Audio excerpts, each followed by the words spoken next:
Hello and welcome back to the channel. Thanks for stopping by for yet another video. I do appreciate that, and as always, I appreciate you. So what we have here says California hospitals face a war zone of flu patients and are setting up tents to treat them. California hospitals face a war zone of flu patients and are setting up tents to treat them. Large numbers of people are showing up at hospitals in California amid the outbreak of influenza A, also known as H3N2, which is more dangerous than other recent strains of the flu.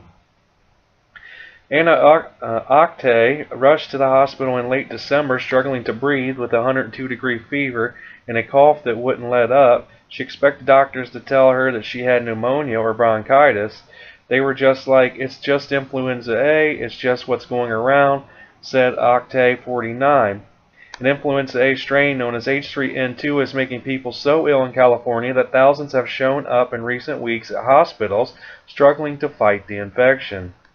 "I was flat on my back and in bed for 10 days, said Octay, who lives in Palms. "This has been hands down the worst flu I've ever dealt with."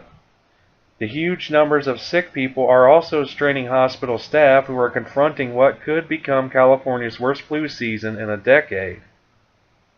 Hospitals across the state are sending away ambulances, flying in nurses from out of state, and not letting children visit their loved ones for fear they'll spread the flu. Others are canceling surgeries and erecting tents in their parking lots so they can triage the hordes of flu patients. Now, those are all creative things we wouldn't typically do, but in a crisis like this, we're looking at, said Michelle Gunnett, a nurse who oversees emergency services for a Southern California hospital system. Staff members at Torrance Memorial Medical Center have been working long hours to care for a swell in sick patients that began in late December, said Dr. James McKinnell, infectious disease specialist. Some patients are incredibly ill with multiple strains of the flu or the flu and pneumonia.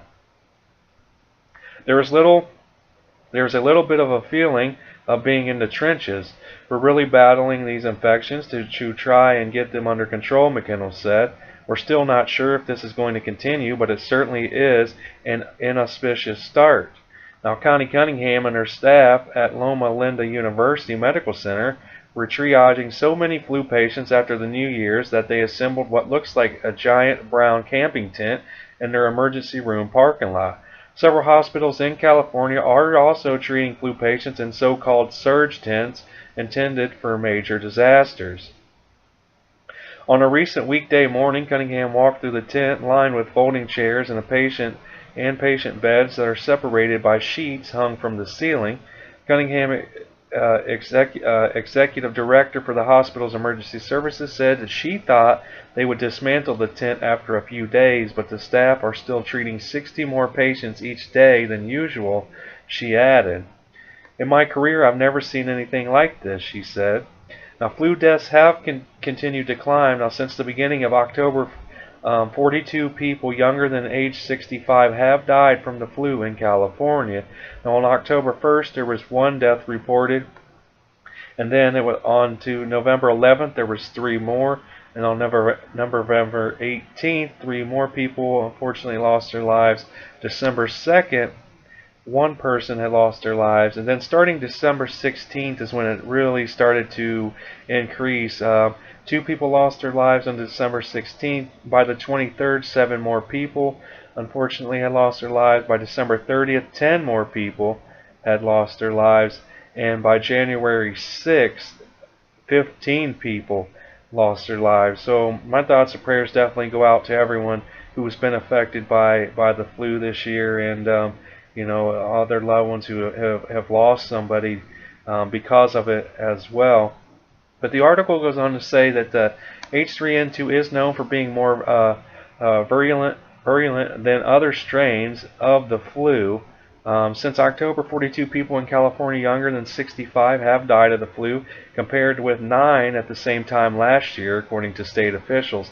While state officials collect flu death data only among people under 65, the actual death toll from the flu is much higher. See, so and the thing is, I don't know, maybe you guys have seen it, but I haven't actually read an official count yet.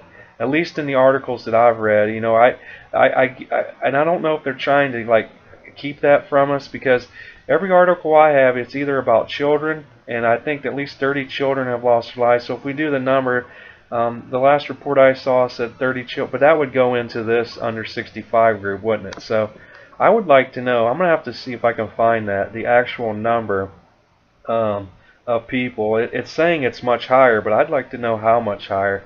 But the article goes on to say that officials say it's unclear whether the recent upswing in cases means the season is peaking early or if this year's season is just particularly bad. Now, typically the flu season, which runs from October through May, reaches its height in February. It's like trying to surf a tsunami, said Dr. Brian Johnson, an emergency medicine doctor at White Memorial Medical Center in Boyle Heights. Maybe the wave has crested. One can only hope. Now, Polymer Medical Center, Escondido in northern San Diego County also pulled out a flu tent this month, but was still so busy that some patients were treated in the hallways, said Gunnett, a nurse who oversees their emergency services.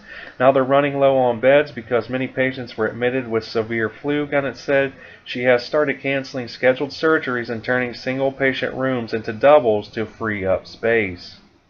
At Good Samaritan Hospital in San Jose, hospital staff noticed flu cases were mounting and began cleaning out an area that was being used as storage. It seems like we're setting a record almost every day, said Dr. Feldman, medical director of the emergency department.